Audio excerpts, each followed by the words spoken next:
Shalom Bapak Ibu Saudara. Oke, kita mau sama-sama belajar ya, sama-sama menangkap apa yang jadi pesan Tuhan buat kita semua. Pesannya adalah gini, Tuhan mau menghidupkan apa yang telah mati. Katakan amin. Wow. Ya dia mampu, ya dia Tuhan. Nah, tapi lewat pesannya ini dia menekankan bahwa apapun yang dirasa sudah mati di dalam, barangkali ada di dalam kehidupan kita sesuatu, apapun ya, yang kita anggap mungkin udah mati, Tuhan mampu menghidupkannya. Artinya gini, bukan cuma Tuhan sekedar menjanjikan, artinya benar-benar Tuhan bisa hidupkan kembali. Ya. 2 Raja-Raja pasal yang keempat, ayat 18 sampai 20. Nah nanti kita baru akan mengetahui ini peristiwa apa. Oke. 2 Raja-Raja pasal yang 4, ayat 18 sampai 20 kita baca bergantian. Oke, saya baca dulu ayat 18 ya. Setelah anak itu menjadi besar, pada suatu hari keluarlah ia mendapatkan ayahnya di antara penyabit-penyabit gandum. Silakan Bapak Ibu Saudara.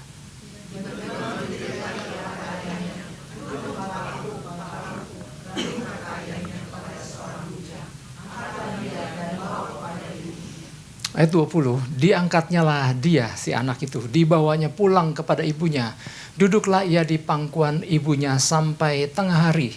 Tetapi sesudah itu matilah dia. Ya. Nah peristiwa ini dialami oleh seorang anak laki-laki dari seorang perempuan Sunem. Ya, mamanya perempuan dan tinggal di kota Sunem.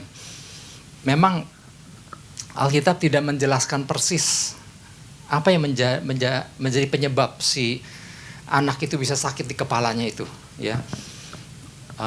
Kalau dulu pernah mendengar bahwa mungkin kena sabit, gitu. Enggak dijelaskan sih. Pokoknya ada sesuatu di kepalanya membuat ia menjerit tentang keadaan kepalanya. Nah kemudian apa yang dilakukan, bujang ayahnya mengangkat itu anak dan membawanya pulang kepada ibunya. Dan kemudian anak itu, di situ dikatakan enggak lama kemudian, tengah hari anak itu meninggal. Nah anak ini Bapak Ibu Saudara sebetulnya boleh dibilang anak pemberian Tuhan. Anak pemberian Tuhan, maksudnya gini, anak itu diperoleh ketika perempuan Sunem ya. Jadi mamanya ini terkenal dengan namanya perempuan Sunem. Yang diperoleh ketika perempuan Sunem sering menjamu dan menyediakan bahkan tempat tinggal khusus buat Nabi Elisa yang kalau datang mampir ke kota Sunem maka perempuan itu menjamunya ya. Bukan hanya menjamu, akhirnya membuatkan sebuah tempat ruang tempat untuk tempat menginap buat Nabi Elisa. Nabi Elisa datang dengan bujangnya Gehasi. Ya. Nah, ketika mengetahui bahwa perempuan itu tinggal dengan suami yang sudah usia lanjut si suaminya, maka dan belum mempunyai anak, maka Elisa bernubuat bahwa tahun depan perempuan itu akan menggendong seorang anak laki-laki, dan terjadilah anak itu kemudian si ibu itu kemudian mengandung ya, tahun depan melahirkan anak ya, singkat cerita seperti itu. Nah, peristiwa tentang peristiwa tentang matinya anak itu terjadi ditulis ketika anak itu sudah menjelang besar ya. Nah, mengetahui bahwa anaknya itu sudah meninggal, dibaringkannya lah si anak di atas tempat tidur di ruangan di mana Nabi Elisa disediakan tempat untuk menginap ya, dibaringkannya di atas tempat tidur yang biasa digunakan Elisa maksudnya. Lalu ibunya pergi mencari Nabi Elisa ya, udah beda kota lagi kan, Nabi Elisa bukan ada di kota situ. Nah singkat cerita bertemulah si perempuan Sunem itu dengan Nabi Elisa dan memberitahukan perihal apa yang menimpa si anaknya itu ya. Awalnya Nabi Elisa hanya menyuruh bujangnya aja, Gehasi, tolong kamu bawa tongkatku dan datangi itu si anak yang sedang meninggal gitu. Tetapi si perempuan itu enggak, aku mau engkau mengikutiku gitu ya. Akhirnya sementara si bujangnya udah jalan duluan, maka Nabi Elisa bersama si perempuan Sunem itu berjalan mengikuti perempuan Sunem ke tempat di mana perempuan Sunem itu tinggal.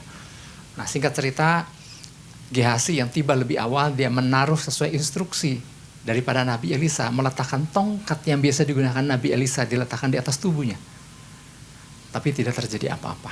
Nah, nggak lama kemudian Nabi Elisa datang dan si bujangnya kemudian lapor bahwa nggak terjadi apa-apa tuh bos, gitu ya. Nah, kemudian apa yang dilakukan Nabi Elisa meniarapkan tubuhnya ke atas tubuh si anak yang sudah meninggal itu. Singkat cerita, anak itu kemudian bangkit kembali. Ditandai dengan mulai bersin, ya. Kadang-kadang bersin ini akhirnya jadi guyon ya. Apakah dia ditelengkupi sama Nabi Elisa? Mungkin ngebul atau apa ya, tapi kita nggak bilang apa-apa sih Bapak. Tapi yang pasti bersin 7 kali dan wow, anak itu dinyatakan memang sudah hidup kembali gitu ya. Nah, ini yang menjadi pesan Tuhan, ya. Ini jadi pesan Tuhan buat kita umatnya. Betul bahwa kisah tadi adalah kisah tentang seorang anak laki-laki yang meninggal kemudian dibangkitkan. Tetapi melalui pesannya, melalui melalui ayat ini yang Tuhan berikan buat kita, saya Bapak Ibu Saudara. Tuhan sedang mengatakan bahwa apapun yang sudah mati, ketika dibawa kepada Tuhan, maka Tuhan mampu membangkitkannya kembali. Katakan amin. Apapun judulnya, ya. Apapun masing-masing dari kita yang merasa menghadapi sesuatu yang dalam tanda kutip sudah mati. Bagi Tuhan tidak ada yang tidak dapat Ia pulihkan. Kuncinya adalah datang dan menaruh harap sama Tuhan. Kalau sampai Tuhan memberikan pesan ini, apapun. Ya, ini sebetulnya wow, sebuah berita sukacita kan. Wah, yang mungkin ada orang percaya menganggap, udahlah ini mah. Udah gak mungkin lah ini mah. Ya. Tapi hari ini kita mendengar bahwa di mata Tuhan, ya ilah cuman anak kecil yang udah mati aja dia bisa bangkit kan. Ya. Jadi ada harapan Bapak Ibu Saudara. Kalau mungkin selama ini ada orang-orang percaya yang udah gak menaruh harap, udah biarin aja lah gitu ya. Tetapi hari ini mestinya harus ada harapan bahwa bagi Tuhan gak ada yang mustahil. Nah, keputusannya ada pada kita, ada pada saya Bapak Ibu dan Saudara. Ya, sama yang dengan apa yang dialami oleh perempuan Sunem pada waktu itu, ya. Apabila waktu dia mendapati anaknya mati dan kemudian dia tidak melakukan apa-apa dan dikuburnya lah anaknya. Tapi jangan salah paham ya. Bukan artinya nanti suatu hari ketika ada kematian dan kemudian melakukan persis yang sama tidak menguburkannya ya. Tetapi gini, perlu tuntunan Tuhan, ya. Nah, wanita Sunem itu memutuskan untuk, kalau dia memutuskan untuk kubur, ya udah terkuburlah itu anak gitu. Tetapi kemudian ada damai pada hati perempuan itu untuk enggak, aku mau menemui Nabi Elisa. Ya. Makanya Bapak Ibu Saudara di ayat 26, waktu kemudian dari jauh Elisa bilang, perempuan Sunem itu atau si bujangnya ya, kita harus cek lagi, perempuan Sunem itu datang gitu ya. Nah, larilah menyongsongnya. Elisa yang memerintahkan Gehazi, larilah menyongsongnya dan katakanlah kepadanya, selamatkah engkau? Selamatkah suamimu? Selamatkah anak itu? Jawab perempuan itu, selamat. Ya. Kalau dalam terjemahan bahasa Inggris kan ada lagunya, is it well? Ya, is it well with your husband? Is it well with your child? Is it well with you? Ya. Dan dia menjawab, it is well. Makanya ada lagu kan, it is well. Sebenarnya apa sih maksud it is well itu? Apakah ada shalom pada dirimu? Apakah ada shalom pada suamimu? Apakah ada shalom pada anakmu? Apakah ada shalom pada dirimu? Dia bilang ada shalom. Di tengah gejolak anaknya meninggal, Bapak Ibu Saudara. Nah, ini pula yang membuat dia berpikiran jernih dan dia lari kepada Nabi Elisa menceritakan apa yang terjadi. Nah, oleh sebab itu Bapak Ibu Saudara, minimal ada dua hal ya pagi ini kita mau dengar. Beberapa hal yang perlu kita pahami berkaitan dengan pesan Tuhan ini buat kita semua ya. Yang pertama adalah gini, semua yang Tuhan sudah rancang, bawa kembali kepada Tuhan. Semua yang Tuhan sudah rancang, bawa kembali kepada Tuhan. 2 Raja-Raja 4 ayat 28. Nah, ayat 28 ini saya baca dulu aja. Lalu berkatalah perempuan itu, adakah ku minta seorang anak laki-laki daripada tuanku? Bukankah telah ku katakan jangan aku diberi harapan kosong? Nah, jadi waktu dia bertemu dengan Nabi Elisa, ya tadi waktu dia meninggalkan anaknya dan pergi menemui Nabi Elisa. Nah, waktu berjumpa dengan Nabi Elisa, perkataan yang dia ucapkan adalah gini, adakah aku minta seorang anak laki-laki daripada tuanku? Dia bilang kan bukan aku yang minta anak gitu. Engkau yang tahu bahwa aku gak punya anak dan engkau bernubuat di dalam nama Tuhan sehingga aku punya anak gitu. Tapi kemudian kok anaknya jadi mati gitu. Sehingga dia berkata, jangan aku diberi harapan kosong. Jadi kalimat ini pun dia pernah ucapkan pada waktu awal Nabi Elisa bernubuat. Ya ternyata anaknya mati gitu. Jadi adalah benar bahwa perempuan Sunem itu tidak pernah meminta anak kepada Tuhan. Namun ada satu prinsip, nah ini yang kita perlu pahami. Ada satu prinsip indah yang harus kita pahami dengan baik, bahwa Tuhan itu tidak pernah berhutang. Katakan amin. Betul sih, dia nggak pernah minta ingin punya anak, Bapak Ibu Saudara. Jadi artinya gini, prinsip ini lagi nih. Ketika kita melakukan sesuatu untuk Tuhan dengan tulus, tanpa ada etika transaksional di baliknya, maka percayalah bahwa Tuhan akan memperhitungkannya, Bapak Ibu Saudara. Apapun yang Tuhan percayakan, pekerjaan apapun, pelayanan, ya. Kalau itu ternyata tanpa kita disadari tanpa disadari itu menguntungkan kerajaan surga, dan itu sesuai dengan hukum Tuhan, waktu kita lakukan, maka Tuhan nggak pernah utang. Maka barangkali pernah baca ayat Amsal 19 ayat 17, Bapak Ibu Saudara. Amsal 19 ayat 17. Di situ dikatakan, siapa menaruh belas kasihan kepada orang yang lemah, memiutangi Tuhan, yang akan membalas perbuatannya itu. Bahkan ketika menaruh belas kasihan kepada orang yang lemah, yang adalah sifat Tuhan, ya, disadari atau tidak sadari, ternyata hukum Tuhan bilang, maka orang itu memiutangi Tuhan. Jadi Tuhan yang berutang, dan Tuhan akan membalas perbuatannya itu. Jadi ternyata, dan kemudian ada ayat lagi, kita pernah ingatlah, di dalam Tuhan jerih payah tidak pernah sia-sia. Jadi selalu ada reward, tapi bukan artinya itu yang menjadi dasar, menjadi motivasi untuk berdapat supaya dipiutangi. Juga bukan untuk supaya jerih lelah tidak pernah sia-sia, nanti tenang, Tuhan pasti balas. Bukan itu motivasinya. Waktu seseorang melayani dengan tulus, dengan baik, untuk kepentingan Tuhan, tanpa ada maksud apa-apa, Tuhan tahu, dan Tuhan pasti akan memperhitungkannya. Ya. Nah, perempuan Sunem ini, tanpa dia sadari, tanpa dia tahu segala ayat ini dan hukum ini, Bapak Ibu Saudara, dia pada dasarnya memang seorang yang tulus. Waktu dia tahu ada Nabi Elisa, sebelum dia tahu itu adalah abdi Allah, suatu Nabi Elisa datang ke kotanya, ke Sunem. Mungkin untuk tujuan apa, ya nggak dijelaskan persis. Waktu dia datang ke Sunem, maka perempuan ini suka menjamu. Dan berapa kali itu dilakukan, Alkitab tulis itu. Nah, suatu hari ketika sekian kalinya dia menjamu Nabi Elisa, maka baru tahulah bahwa ternyata dia bilang sama suaminya, orang yang suka kita jamu itu abdi Allah yang kudus. Baru tahu, itu abdi Allah yang kudus. Kenapa di situ ditulis abdi Allah yang kudus? Karena pribadi Elisa, ya, kudus dalam kuasa, kudus dalam motivasi, kudus dalam hal apapun, ya.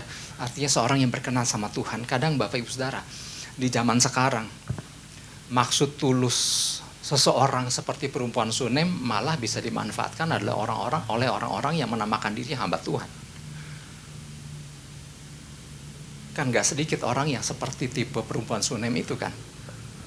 Tapi kadang-kadang di pihak yang gak tulusnya malah ada di pihak yang menamakan diri, ya, hamba Tuhan, pakai tanda kutip. Nah, jadi memang pada dasarnya perempuan Sunem ini adalah perempuan yang memang tulus ketika melihat ada Nabi Elisa. Ternyata tahu, ini ternyata abdi Allah yang kudus tuh. Maka dia bilang, aku akan membuatkan ruangan di atas, kita buat ruangan yuk Pak, gitu, dia bilang sama suaminya. Maka dibuatkanlah sebuah ruangan, ada tempat tidur, ada meja, ada lampu dan lain-lain, untuk nanti kalau datang lagi, yuk nginap gitu, ya. Nah, kembali pada prinsip bahwa Tuhan tidak pernah berhutang. Maka melalui Nabi Elisa, Bapak Ibu Saudara, karena untuk yang kesekian kali kan, kali ini udah ada ruangan kan. Jadi kalau datang nginep, maka Nabi Elisa menyuruh bujangnya untuk bilang, tanya Gih, perempuan itu ada keperluan apa enggak yang bisa dia bantu gitu. Ada sesuatu enggak yang dia bisa lakukan. Nah, maka di ayat 13, Gehazi bertanya sama perempuan itu, butuh apa enggak gitu ya. Elisa telah berkata kepada Gehazi, cobalah tanyakan kepadanya, sesungguhnya engkau telah sangat bersusah-susah seperti ini untuk kami. Apakah yang dapat ku perbuat bagimu? Adakah yang dapat ku bicarakan tentang engkau kepada raja atau kepada tentara? Jawab perempuan itu, aku ini tinggal di tengah-tengah kaumku. Artinya perempuan itu nolak halus, udah nggak usah, aku tinggal di tengah-tengah kaumku. Artinya dalam arti kata lain, dia tinggal di tengah-tengah sukunya, dia sebagai rakyat biasa, orang biasa yang nggak butuh pembesar-pembesar untuk tolong dia. Udah nggak usah repot lah, kalau zaman sekarang mungkin bilang gitu. Udah nggak apa-apa, aku nggak minta apa-apa kok gitu ya. Tetapi sekali lagi Tuhan nggak pernah berhutang pada orang yang melakukan hukumnya. Maka Elisa ngobrol sama Gehazi bujangnya.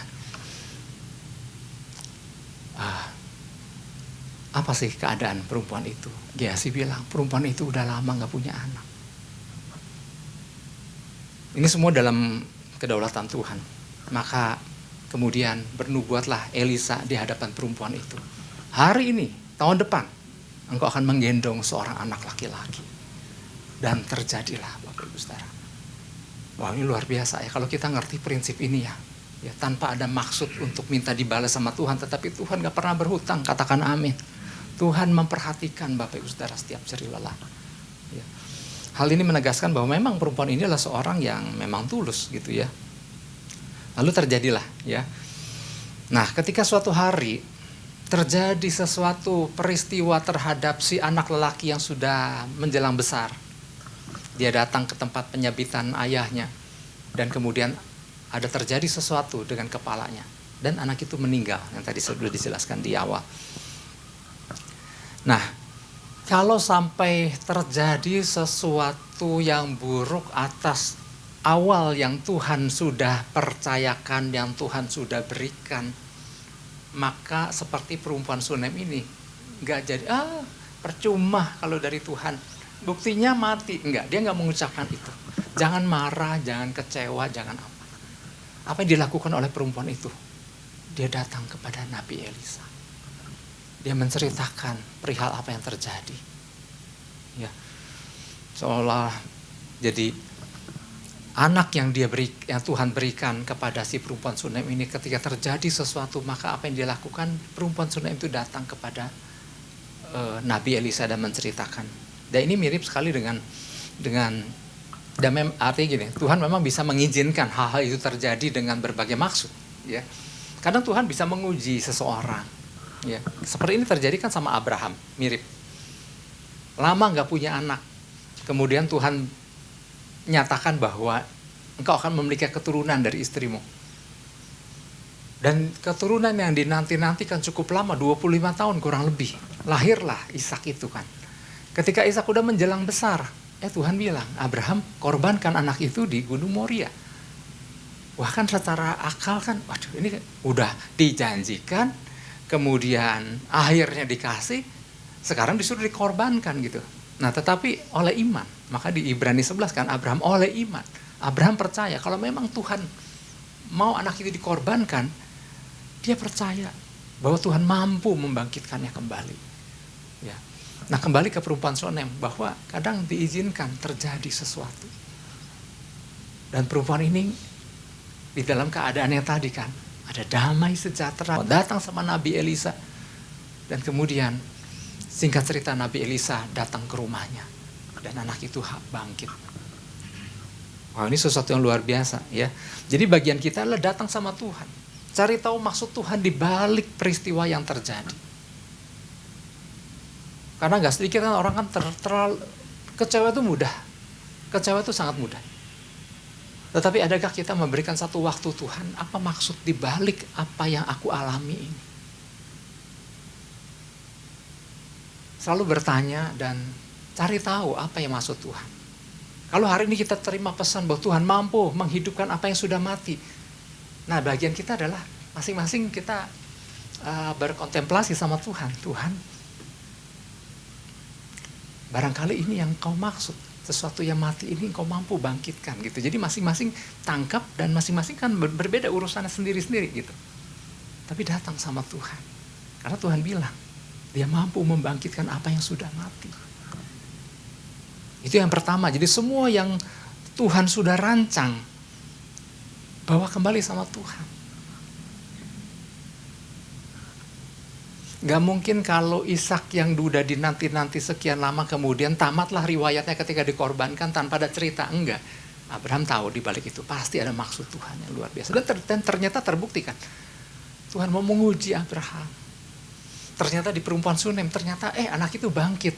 Wow, apa ini yang Tuhan mau ajarkan? Gitu. Itu yang pertama. Semua yang Tuhan sudah rancang, bawa kembali kepada Tuhan. Yang kedua, semua adalah tentang hubungan dengan Tuhan, bukan rutinitas. Oke, ayat 31 bilang begini, adapun Gehasi, nah yang tadi saya cerita ya, adapun Gehasi telah berjalan mendahului mereka.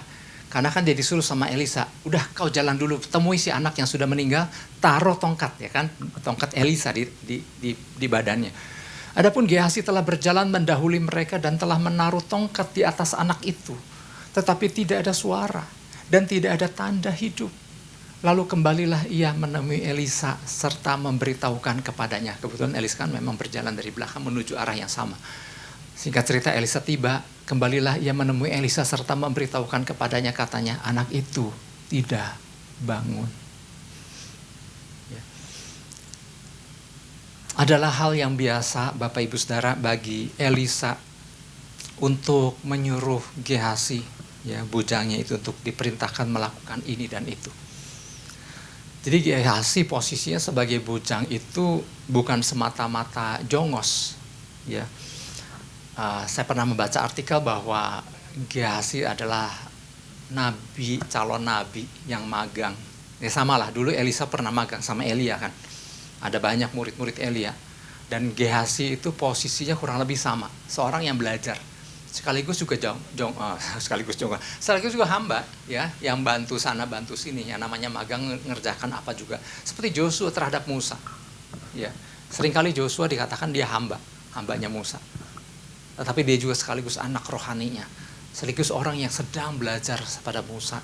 Jadi kurang lebih posisinya sama. Jadi kalau perihal Elisa perintahkan Gehasi, kau lakukan itu, kalau itu salah satu cara kan di dalam mendidik Gehasi. Nah, dalam hal mendengar kondisi si anak itu, maka mungkin memang Alkitab nggak tulis, mungkin perintah untuk membawa tongkat Elisa dan datangi itu anak dan lain, mungkin itu adalah salah satu perintah-perintah yang diajarkan Elisa kepada Gehasi. Ya. Nah, maka dalam menghadapi kasus-kasus di dalam pelayanan adalah sudah biasa apabila Nabi Elisa memerintahkan hal yang tadi, ya, untuk melakukan sesuatu. Yuk taruh, Gehasi, kau bawa tongkatku. Kan memang niatnya kan nggak pergi kan Elisa. Kau bawa tongkatku, taruh di atas badan anak itu. Ya sama di Perjanjian Baru kan, sapu tangannya Rasul Paulus ketika ditaruh. Rasul Paulusnya mungkin udah pergi, sapu tangannya tolong taruh di atas orang yang sakit itu, dan kemudian ini pengurapan itu masih nempel mungkin ya di sapu tangan itu, maka sesuatu yang luar biasa terjadi. Nah mungkin dengan prinsip yang sama di Perjanjian Lama, tongkat itu disuruh Elisa kepada Gehasi untuk taruh di badan anak itu. Nah tapi ternyata Gehasi bilang anak itu nggak bangun Pak, gitu ya. Nah apakah artinya Elisa gagal? Nah, jangan buru-buru mengatakan gagal.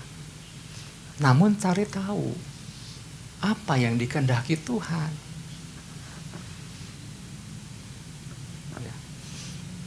Jangan, kadang orang percaya suka terpaku kepada hal-hal yang sudah biasa dilakukan.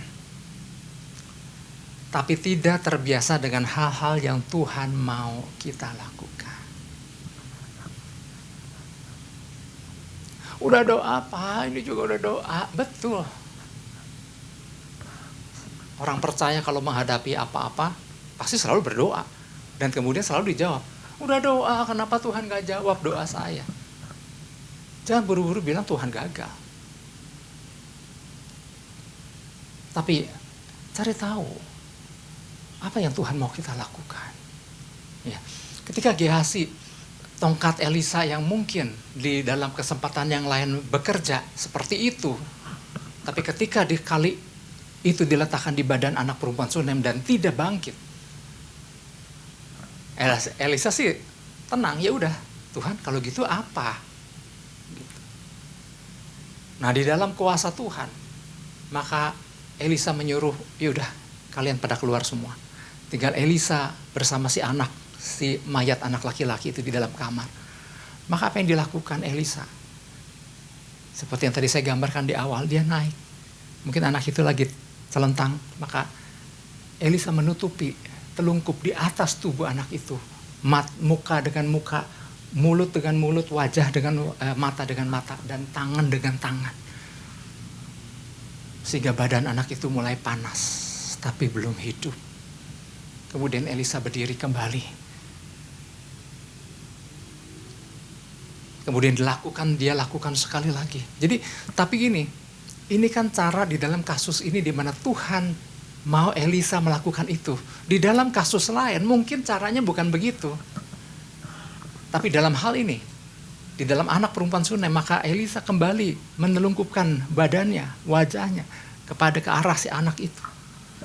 Dan kemudian anak itu bersin sampai 7 kali. Nyatalah bahwa anak itu hidup. Nggak usah 7 kali, bersin sekali aja, waduh yang dari luar ngedenger, aduh puji Tuhan, haleluya, anak itu bangkit kembali. Ketika si ibu mendengar bersin si anak. Jadi dalam berjalan bersama Tuhan, Tuhan merindukan intimasi. Tuhan merindukan keintiman, bukan rumus atau formula semata-mata.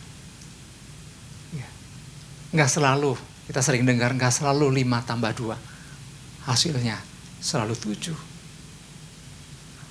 Tapi kalau dalam tuntunan Tuhan, 5 tambah 2 bisa 5.000. Ketika cara yang biasa dilakukan, ketika Elisa menyuruh bujangnya, udah taruh tongkatku aja. Ketika nggak bekerja, pasti ada cara lain dari Tuhan. Semua di dalam tuntunan Tuhan. Nah, itulah yang namanya berjalan bersama Tuhan.